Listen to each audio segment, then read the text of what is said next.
Kanan, as many of you know, has been a pioneer in the comedy scene in India, but he's here because he's just come out with his first book, his debut novel, Acts of God, which was published in January this year itself and has already become a national bestseller with over 40,000 copies sold. In conversation with Kanan, we have Ankita Mukherji. Ankita has been to this festival many times before. She's an independent media consultant, and in her 2 decades as a broadcast journalist, she was the anchor of several shows on NDTV, a familiar face. Please welcome onto stage Kanan Gil and Ankita Mukherji. Ankita, I now hand over the reins of the session to you. Kanan Gil, come on.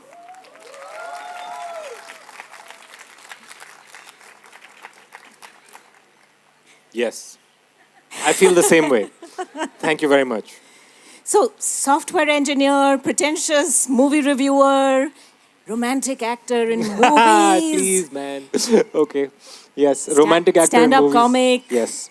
Novelist. Yes. Will the real Kanan Gil please stand up? Actually, I'm glad you said I'm getting into pottery starting this year. So I'm trying to pivot my industry completely towards clay, ceramics, resin, if you guys are into that. But of all the things I've done, I think most people would know stand-up the most or the YouTube videos. But writing books was the first ambition. It just took a very long time to come to fruition with cosmic factors, and the primary factor being like I didn't want to write a book until it was good enough. And that takes on average about 31 years, if you're interested. If you start today, 31 years from now. So which book would that be? Like the 9th, the 10th? 31 years from now, my book? Oh man, let's hope. I'm working on another one right now, which should hopefully be out sometime in the next 7 or 8 years. Hopefully this year. It's a nice gestation period we've got going there. I think we have some questions from the dogs. You wait till the parrots start. Okay, cool. You might have truly offended the parrot community. You'll find out soon enough. But anyway, let's get down to the book. Let's get down to it. Acts of God. Yes. And I think, nothing really kind of explains it better than the blurb itself. I'm going to just read like a couple of lines from it. Just one second. Before you start, how many people here, has anyone here read the book? Oh, okay. Okay. Good. We've got lots of people then who will have focused, precise questions for Lots Kanan. is a strong word. I saw 5 hands. No, but I counted but this at least blurb 6. is for everybody else. Ankita, please do the honors. So, vacuous detective P. Manjunath and his assistant Heng wrestle with an inscrutable mystery pickling their world, but their witless endeavors are pitted against the smartest person in the world, self-disgraced scientist Dr. Krishna, who creates and destroys the universes the duo invariably inhabit. Luckily for them, they have no idea about this or most other things. Now, that might be as far as the plot goes, and you'll meet lots of more interesting characters along the way. But it's so much more than just the plot, isn't it, Kanan? Because, I have very seldom, and with 2 degrees in English literature, a little brag on the side. Okay. I've read a few books in my life, but I have to say, I've never read a book that was as self-reflexive as this one. Constantly kind of bounding back on itself, questioning both itself and the reader's perception of the book. So, was that something you always set out to do, or was that something that sort of kind of grabbed you by the collar? Mics are going on and off. Okay, so did you guys hear the question? Okay, very good. I'm just making sure they're listening. Some people are going to sleep. People in the back usually start making out. You're in bright darkness. Everyone can see you. So to answer the question, why is the book self-reflexive? I'm a big fan of not just books, but any media that plays with the form of the media itself. And so this actually is not the first book I wrote. This is the first book that was published. I wrote a pretty normal one before this. And I found it unfulfilling in a sense that I felt like I couldn't express myself freely. I do stand-up comedy most of the time. And the difficulty with stand-up comedy, and what's also freeing about it, is that people have to laugh very regularly for it to be categorized as stand-up comedy and not a guy giving a speech like this. Okay.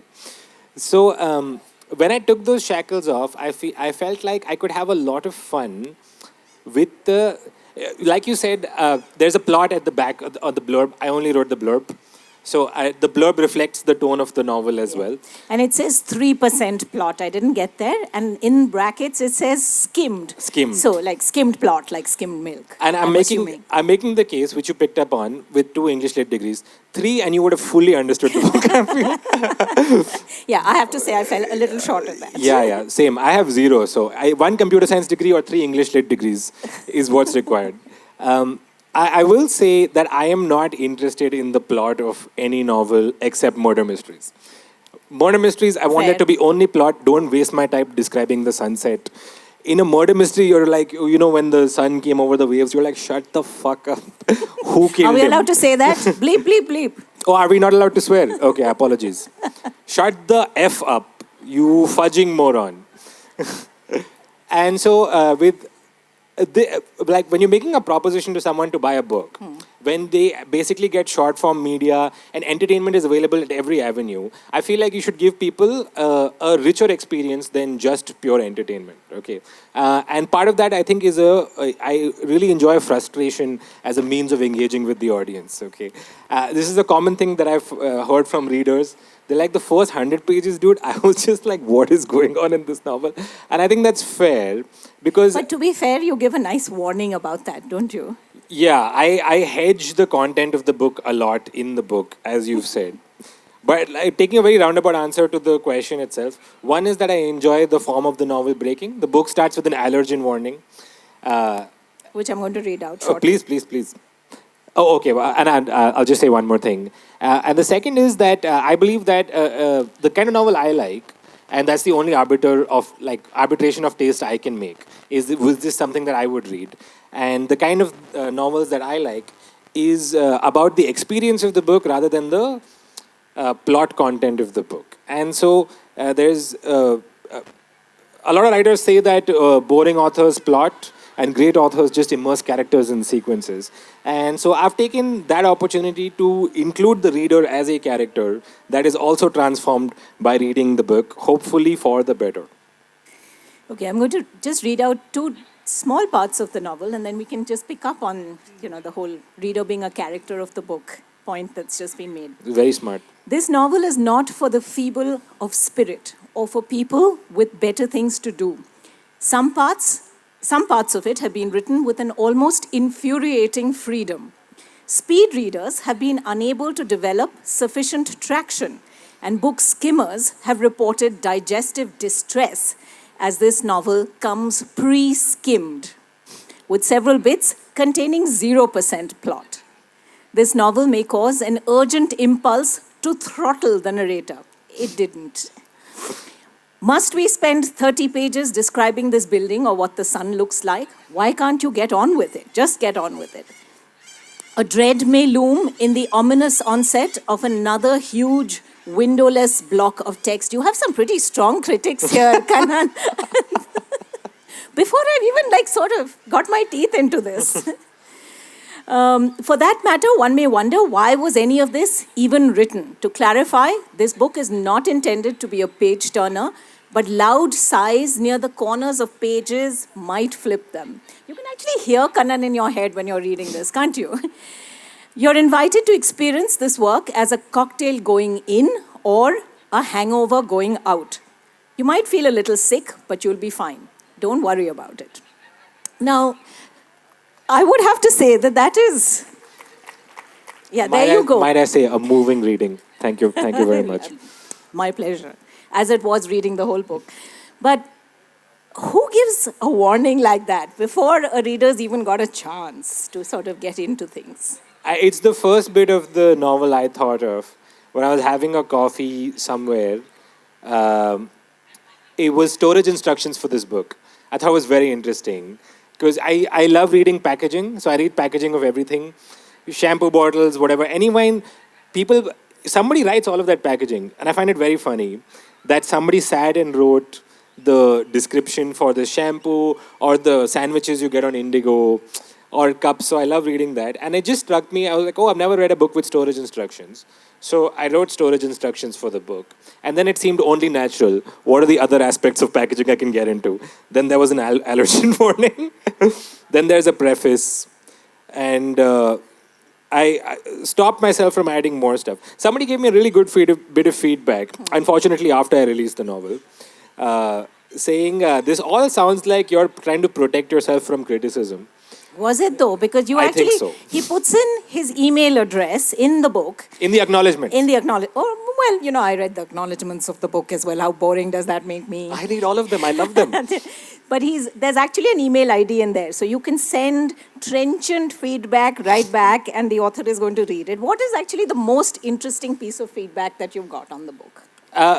Honestly, it's this, what I just said. It's like someone really saw through me and made me look at these, the first three. So the book only properly starts after storage instructions, allergen warning, and a preface. And this was pointed out saying, it seems like you're afraid. You want to set context really clearly so no one can get pissed off at your novel. And I must admit, I think that's a little bit true. It's not. I don't think that's all of it.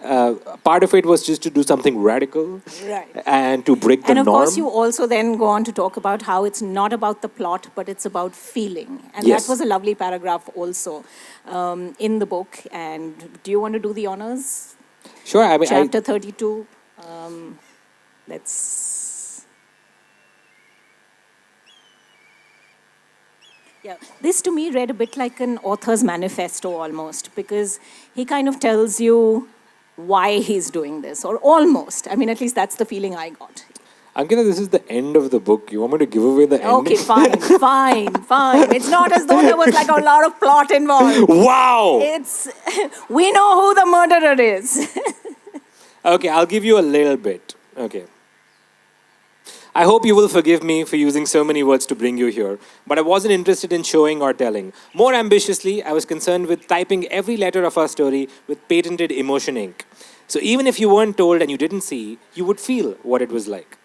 I have put in a little bit of everything I thought was important, and the gaps in my knowledge I have filled with the tactical use of imagination. I'm glad we're here now. I am pressed for time for reasons you may or may not guess. For those who hold fistfuls of loopy holes, I will signal towards the many fashionable belts I have left scattered throughout these pages. If you fail to find a bet of the correct size, then I must direct you again to imagination. There is a lot of it around. Where does it come from? And we find a theme of the novel is the nature of creativity itself. It would make a lot more sense if you read the book, then you're like, but not just metaphorically exploring where creativity comes from, literally actually where creativity comes from is one of the themes and plot points of the book, one of the few. Because this book has also been classified, and we were talking about this just off stage, as science fiction, which I don't think it is. So people who are afraid of science fiction, do not worry. And people who like science fiction, it's just the book for you. It's totally sci-fi. So it's actually almost mind-bendingly trying to not be a particular genre, right? Yes. You know, it could be science fiction, it could not be science fiction, it could be stream of consciousness fiction or not, it could be metafiction, satire, it could be metafiction, it could be... really at its heart, a detective novel. Or a detective novel, because there's a detective. And more importantly, what every good detective needs, a sidekick. A sidekick. A beautiful sidekick. That sidekick was very fun to write. So now, if you have no context with the book, let me just set it up a little bit for you. Basically, P. Manjunath, private detective, is a detective in Bangalore. And he ostensibly has no skill or ability or intelligence, or he's really a frustrating character to behold. For the people in his life and for you as a reader as well. And so he has a assistant Heng, who a long-suffering guy, who you as a reader also don't know why he spends time with this absurd figure.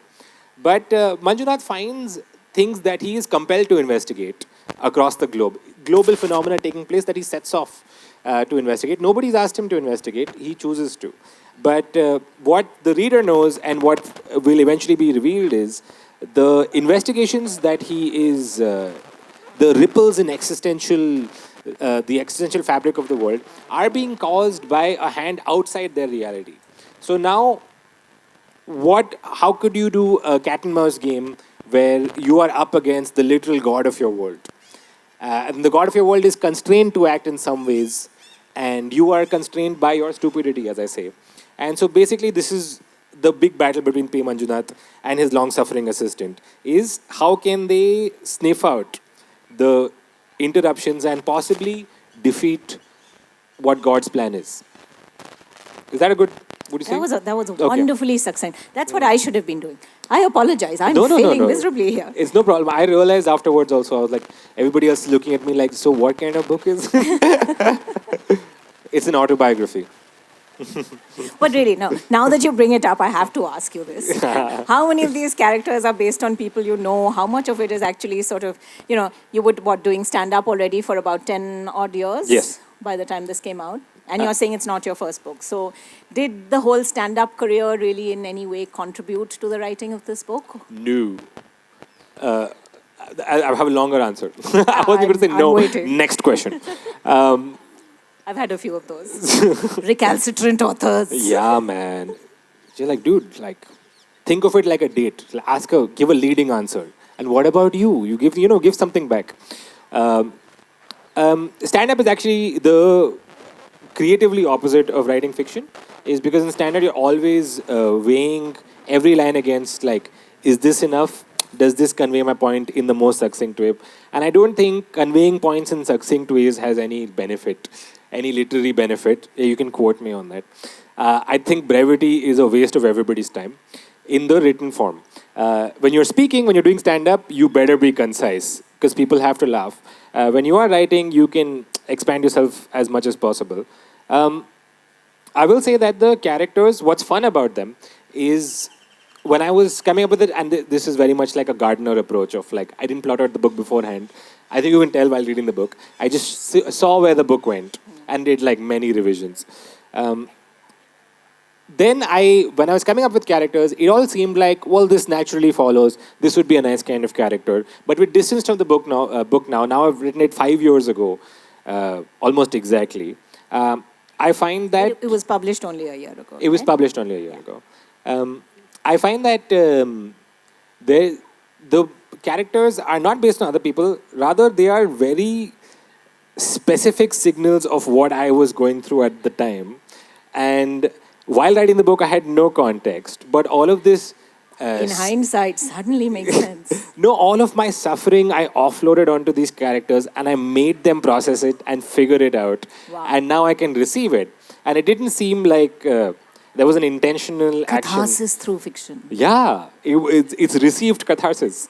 And only when, realizing it, only when friends told me after they read the novel, like, this happened to you. And I was like, oh yes. Oh, that's why this character has such a miserable time of everything. It's because I was having a miserable I'm time. kind of worried about you now because there are so many very miserable characters in this book. If I am most like anyone, If you're it making is other people laugh, you have to be truly miserable yourself. Right? Very Grimaldi much. the clown. Very much. But do you feel that your sort of success in comedy kind of gets in the way sometimes? People expecting you to be constantly funny. What was it like when you sort of first approached a publisher, for instance, with this manuscript? Oh, that's a very good question, actually. I was extremely concerned about how this novel would be received. As, you guys would know better than anyone, Kolkata audience, how you can dismiss a novel as being trite and banal simply by virtue of it being written by a famous person. Okay, and that was a big concern of mine. Will people take my book seriously just because I do stand-up comedy? And other stand-up comedians have done me no favors by writing very shitty books. Okay. Name 3. Go on. Whoa! If you're thinking of them, put your money those where your are the mouth ones. is. Whatever you're thinking of, that's what I'm referring to. So, and so that was a very big concern of mine, which is why I wanted to do it right, publishing this novel. I wanted to get a lit agent, go to a publisher, get endorsements, do the lit fest, and do everything right, and try to be accepted into this world in earnest by weight of what the book is, not by weight of how many books I can sell. And publishers, I'm very happy to tell you, don't care about how many books you sell. They don't give a shit either way. If you sell 1 million books or 5 books, they have the same level of disinterest in your product. No, that's not true. I've worked in publishing. I know. Yeah, then? I turned down Chetan Bhagat. This is why I'm no longer in publishing. Who did you work for? Who in Penguin. publishing? Penguin, okay. Yeah. Haven't heard good things. Okay. I'm with HarperCollins. But either way, I think one of the very big fears was being dismissed outright. It's something I'm also guilty of doing, is you don't give people the time of day just because of where they come from. But I'm happy to note, and I'm happy to tell you, that these results have borne fruit. And at least I hope that the novel is being taken seriously. It seems like it is, based on the kind of emails that people write me. Oh, that feedback email was so important, right? Oh man, it was... The But tell emails me, are was really... that ever a thing that, when you were writing the novel, did it feel like a lonely task because you weren't getting those, laughs each minute that you must be sort of so used to because your stand-up is so good? It's actually the opposite. It's immensely freeing. So if you do something like stand-up regularly, that invisible audience lives in your head permanently now. And they are judging everything you say and every thought you think. And so you enter into this very fast self-censoring spiral, which in stand-up is experience, knowing that there's no point thinking about this because nothing funny will come here. And so it was tremendously freeing writing a novel by myself in my house, knowing that in stand-up, all of your failures are very public. You can't get good at stand-up in your house. It always happens in front of an audience. Many people not laughing and being silent and judging you like this is you learning This is that, your cue, okay, guys. fix it, change it. No, it's sarcastic now. Slow clap. So with writing a novel, I can just do it in my room and my failures are private. And if I write a shitty paragraph, no one ever needs to know that I wrote it. The downside is it takes years. Unless, of course, it gets published and then some real trenchant critic kind of hones in on that one paragraph and writes a really nasty review. I don't know whether it's because I have been in front of so many audiences for so long, but I honestly couldn't be fucked. There we go again. Blip, Okay, blip, blip. I couldn't be bleeped. This is a very refined audience, Kanan. I don't think so. Behave. I've seen a group of deviants. I think the downside is that it takes very long for any feedback to come. But I didn't anticipate that when I finished writing the book, and I know everyone says this, but I genuinely mean it, is that it was reward in and of itself. My plan B with publishing was just to release a free PDF and move on and keep doing stand-up and keep writing more books. Because honestly... How did that go down with your publishers? Well, I mean, it's like the amount... I don't know if you guys have published a book, but the profit is not there. So it might as well be a free PDF. I'm just being honest. Dare I ask how many you sold? 50,000 books. That's fantastic. That is like a runaway bestseller. Yeah, and will you believe that my bank account has not seen... I mean, it's seen better days. But you don't need the money from the writing, surely. That's just true. that's public service. Yeah, I mean, yeah, but I want to be like a full-time writer. And it seems like that's not going to be able to happen. Many tours around the globe will have to happen before. I need to find a way to be independently wealthy. So if you know someone who's old and has a massive inheritance and no children. No, but hey, you have so many side gigs, right? What about the movies? So for those of you who haven't seen Kanan Gil in Hindi cinema, there is also a movie that's available on Netflix. How many of you have seen? There you go. Many more than have read the book. See, this is what you should be doing. That's true. I should act in movies. They don't have movie fests like this. So meet Jashan, who has a Norwegian girlfriend who goes back to... Fiancé, sorry, pardon me. And is sort of dragged back to Norway for Christmas, which, as we know, in all romantic comedies, is the season from hell. And then lots of things ensue, and at one point he has to jump into a freezing... ice lake, yeah, that's true. A freezing lake. I really did that. Everybody did that, by the way. I thought the mum had real chops. That was a stunt double. She didn't do it. I really Yes, we know your favorite word by now, Kanan. Is this being taped for anything? They'll bleep it out. Nobody told me. Some poor editor will be spending half the night now trying to bleep all these. Did you like the film? I actually really enjoyed the film. But Oh. I'm a sucker for Romantic comedies? Okay, yeah. That just, it came about. I never wanted to take acting seriously, but if I'm not doing something at the time. Did and you so- enjoy doing the film? I really did. It's like a vacation from yourself. I'm not like a good actor or anything. So when they offered me the movie, I was doing a show in Oslo, and the director came to watch, and he was like, "Do you want to be in my movie?" I was like, "Who are you?" I've heard this line before. I'm not falling for it. And he was like, no, and he sent me the script, and it seemed like a fun thing to do. And if for someone like me who doesn't know how to act, and I told him very upfront, I was like, hey, I'm not good at acting. He's like, whatever you do on stage, you just do that much. And so in writing or when I do stand-up, I have to make a lot of decisions, and it's very frustrating. We're like, how many shows are we doing? Where? I tell everybody, if I'm writing a film or a book, I'm like, or if you're shooting something, if they go stand there, this is the angle, this. When you are an actor on a set, it is the most freeing experience. Because they tell you what to wear, they wake you up in the morning, they drive you to the set, they say this today, stand over there, action, and you just have to do what you're told. So it was a... And it's so easy, right? I mean, those terrible spotlights come on and It's your makeup is dripping. And No, to be a bad actor is very easy. Good actors, good luck to them. But for what I do, if you've seen the film, that much I can recommend to everyone. If you're lucky enough to get to play just yourself with a different name. if you had to do a pretentious movie review on the film, what would you say? It would just be about how this Indian guy is very bad at acting. Also, many plot holes in the book, but we won't in the movie. In the movie, yeah. We won't go into that. No, you yeah, can. we're doing You doing can. a sequel. Oh, really? Yeah. When is it out? We're writing it now, so I will tell you. Are you divorced by then in the movie? Oh wow, man! No, I thought we would have a baby, but you want us to be divorced.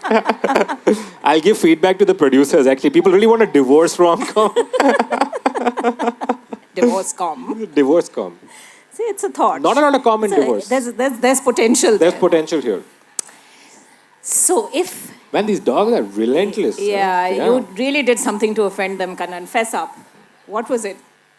I was chasing a car and I was faster than them. So if Acts of God ever had to be a movie, and I know you'll say, good luck to anyone who tries. Absolutely.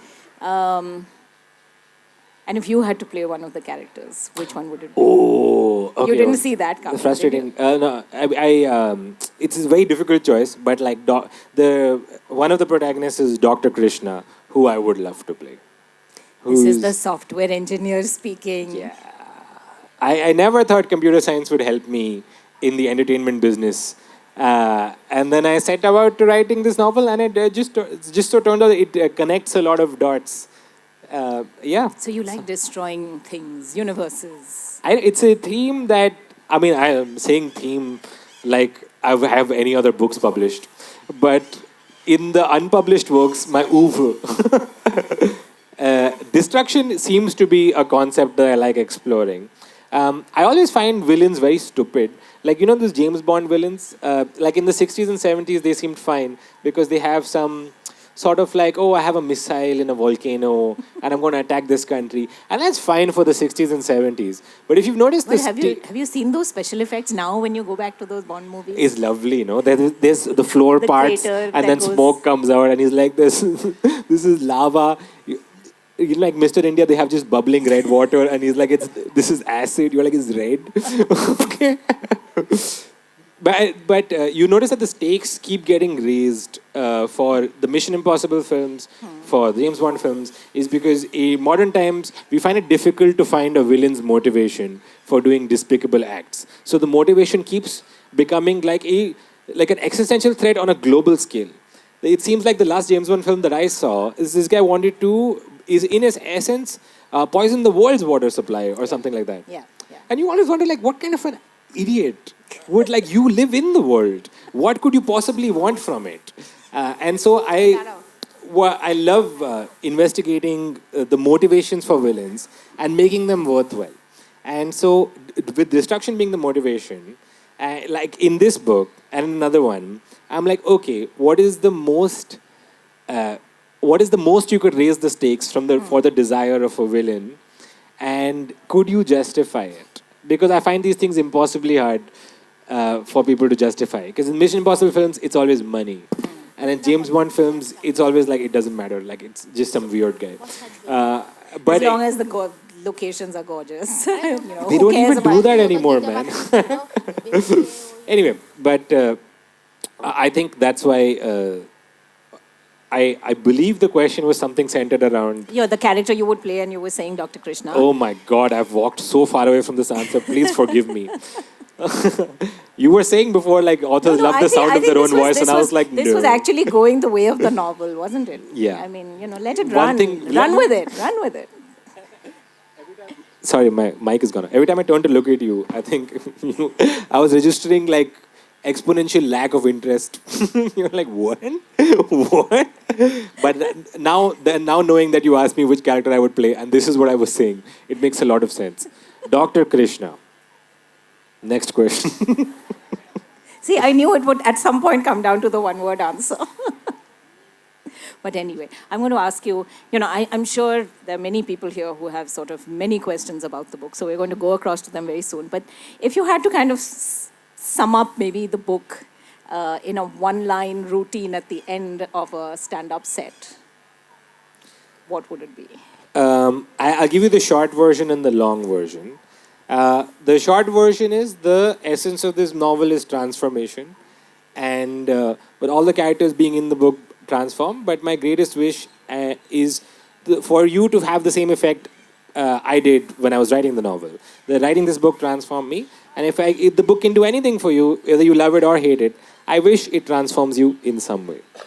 Second, shall I read a little bit from? Yeah, Okay, absolutely. cool. Before we go to questions, and hopefully if I read long enough, we won't have time for questions. But, sorry? You need, okay, cool. Then I'll just read you a little bit from chapter 2. And by the way, if you think the whole book is like this, I'm purposely avoiding the books where stuff happens and characters talk. So there is that as well. You know, there are people in the book, it's not You're just... giving more warnings now. We've already had the Shit, allergen yaar. warning, the storage warning, now the live audience warning. Live audience warning, sorry. But like, I'm avoiding, I want the plot for you to be something that you guys discover. I'm reading a little bit from chapter 2, if that's okay with you. Okay with you? Louder, guys. Come on. Where is the enthusiasm? Thank you so much. Amongst other things, this story is about pain. Most things are about pain, but it can be hard to tell. Despite its dominant role in global politics, pain keeps its name out of the papers. Pain is the shadow cabal that controls the world. Pain is the axle grease for Earth's rotation. Pain is the pendulum and the bong of the doomsday clock. Tick tock. Unlikely headline. Leader advocates increasing military spending because he is in pain. The establishment of the no pain, no gain orthodoxy ensured the integration of pain into the capitalist ethic, whereas some other economic structures just ended up with no gain and only pain. Economists will tell you this anomaly is gain's own fault, and sociologists will tell you that they are in pain. In this insidious way, pain writes itself into our lives as a necessity, as a backlight through which we see our outlines. Pain shows us our shape, pain defines us and our extremities. How much can you take? How much will you give? So far, this chapter is a pain. Behind every action, irrational, prescriptive, proscriptive, or cruel, there is pain. Pain denied, pain refused, pain dispensed, pain received. Where there is a whiff of destruction, there is a wick of pain. On both sides of trauma seesaw, pain sits and pouts. The keen eye looks out at the world and sees that this whole show is run by pain and the people that are in it. We still suffer the cascades of cruelty caused by skinned hearts throughout history. So it is more accurate to say, like every story, this story is about pain. The specific isomer of pain in this story is regret. And the anthem of this regret is a question you can and do ask yourself. If you could start again, would you? If you can, will you? Would you give it all up to get it all back?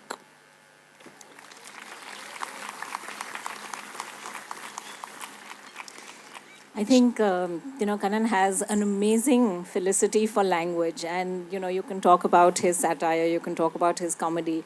But there are these deeply introspective passages in the book that really get you thinking on, I hate to say philosophical because that makes it sound so sort of fuddy-duddy and kind of boring. But at the end of the day, you really sort of end up feeling like you're having multiple dialogues with yourself in your head in a way. And I wonder whether you set out to do that. But I think at the end of the novel, you're questioning a lot of things about a lot of things. And you as the reader. And is that something you felt you set out to do? That's very high praise, actually. I didn't think I set out to do anything specific, but this novel surpassed any dream I could have for what I wanted to achieve with a book. So it shocked me just as much. And it was way more self-indulgent in the earlier drafts. So this is with a lot of stuff cut out. Who do you have to blame for that? Was there a very sharp editor, or was that Usually mostly the edit you? process was also just like highlighting paragraphs saying, can you get rid of this? I'm like, fine. And some stuff, like quality of life improvements I made. When someone was like, I don't understand what's happening in this chapter, I would fix it. But when someone would say like, you think this could be shorter? I'd be like, write your own book. And there are multiple choice questions or problems or ethical dilemmas for the reader. Yeah. And you're really like, there's a lot of work that the reader has to do. It's not an easy task. Yeah. You expect so much. You're very demanding. It's fun to have a book with, for you to participate with the novel in some way other than to read it. So they match the following. So there's Just no fill in the blanks. passive reading involved. Huh? This is like going Take a on pen. a 10-round bout with Kanan. Take some post-its and hopefully it will yield something worthwhile. I wanted to put more, we're doing a special edition of the book soon, which will have more exercises. A workbook, a full workbook at the end. I think we're being told quietly to wrap it up. Okay, we're going to open this up to questions, but keep them brief. We'll follow the stand-up rule rather than the novel rule here. Everybody just ask the first half of a question. I'll figure it out. Yeah. Yeah, hi. I'm a great fan of your stand-up. I Thank just you, want ma'am. to know that, like, while writing this book, and you have paradigm shift from like stand-up to writing books. When do you fear, like, don't you have inhibitions that will the audience take me? How will the audience take me? And what was the motivation behind writing? I mean, changing a career so diverse. What was the motivation behind that? Well, he hasn't Yeah. changed. He's still doing comedy Yeah, but- and acting. And My leg is still tied to But stand-up. still, like, it's writing is totally different from stand-up and acting and all. That's what I wanted to know. Okay. Well, I mean, it's kind of a little bit like what I was talking about earlier. That writing books was actually the first ambition. It just took very long to see it to fruition. And on the way, I found stand-up. And I love stand-up. But I feel like this is the way I can express myself most fully. And like I said, I was very worried about it being taken seriously. Not whether people would like it or dislike it. That's not my concern. But just take it seriously. And if you take it seriously and hate it, respect to you. Yeah. But people did take it seriously. So I'm like, Shall we take a few questions now and then maybe you can answer them in a bunch? Okay. Hello. Hi, Kanan. I'm Hi. Aishwarya, big admirer of your craft. So, one thing... Pottery. Yeah. Yeah, we're waiting. We want like Yes. now full exhibition. One thing that really stuck with me about the book is how every time, like, I had a stereotypical image in my head, you kind of broke it. Like, is the character male or female? Is the person dark or short? Every time I made an assumption, you kind of broke it. And I really appreciate that. But was it intentional? Yes. Very, very much. Yeah. Great. Any bit of ongli I could do, I did. Mainly because like I don't like to imagine characters in great physical detail while writing them, and so then I don't describe them. I just let people like this character looks like whatever you want, and very briefly and towards the end of the book, I give small hints just to fill in some, to just unblur some characters, so you have some semblance of where they fit into the world at large. But more specifically, I feel like that is So no one fully will up to say you. of your writing, Kanan, that it had cinematic quality. No. Okay. They say it was out of focus cinema. Okay. Yes, the lady in quick- green. One Yes, last sir. question. Yes, sir. So, how much of DNA is in your DNA. I mean, how much of Douglas and Adams is in your DNA? Oh, Because no, it I didn't reminded me a ask lot that. of DNA when I read it. Because I have Of to especially say, Doug like our Jerky. generation, Yeah. particularly, like, did you get typecast straight away as the Indian Douglas Adams? Honestly, there's higher praise would not exist if I get typecast as Douglas Adams. And is P. Manjunath Dirk Gently? Yeah, Douglas, writing a book like Hitchhiker, I think for me is the hardest kind of book to write because there is no character development in 4 books. The characters do not grow, they are the same throughout, and every situation they're in is so unique and funny that you can be afforded that. So if you can write, I don't know, if you can write 500 pages of farce, I think that's like the hardest thing in the world to do. I would love to write a Hitchhikers. In trying, this is where I landed. And who would be your version of Marvin the paranoid android? Oh, in this, the wall, I guess? Yeah, the sentient wall. Yeah. You have to. That's quite a character. That one's- Almost as good as the lapel pin. that one is most like me, I think, Right. the wall. Okay. One more question. Yeah. One last, make it good. Okay. Okay. Lot of pressure, dude. Okay. I think writing's a dying form in many ways these days. Kids are using more electronic devices at school.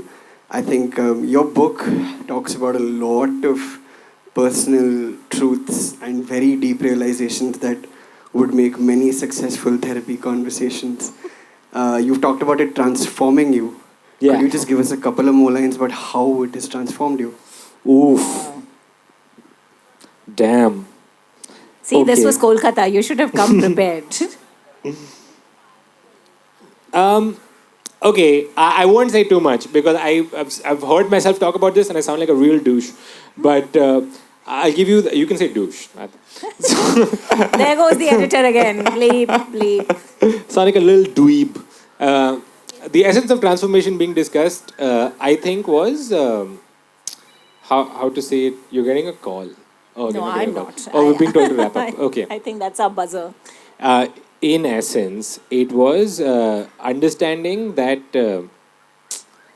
it was overcoming every creative block I ever had and seeing it for what it was. I talk about it in the novel. Is fear with a fake mustache, sometimes fear in a trench coat, fear with top hat and goggles, and to see and analyze all of my fears and every wall that came as being made of the same thing, made it very easy to transcend. And I can't hold on to that modality of being for long periods, but whenever I can, to live free of creative fear is one of the most enriching experiences. I recommend it to everyone. Write a poem today, but how I did it is we don't have time to discuss. But basically, just try to figure it out, I guess. But that's what I mean specifically by transformation: is being able to create without fear. And what better way, what better note to end this on? I'm going to go grab a pen and start jotting down those thoughts straight away. But thank you, Kanan. This is Thank just you been very much. so great. And, all the best with the next few books. Thank you so much. May- And thank you for your time. maybe- Can we have a round of applause for Ankita, everybody? Thank you very much. Stimulating discussion, I would say. Shall we? It's been Thank a you guys pleasure. so much. I think I'm signing books and we have to get out. Okay, thank you so much. Thank you.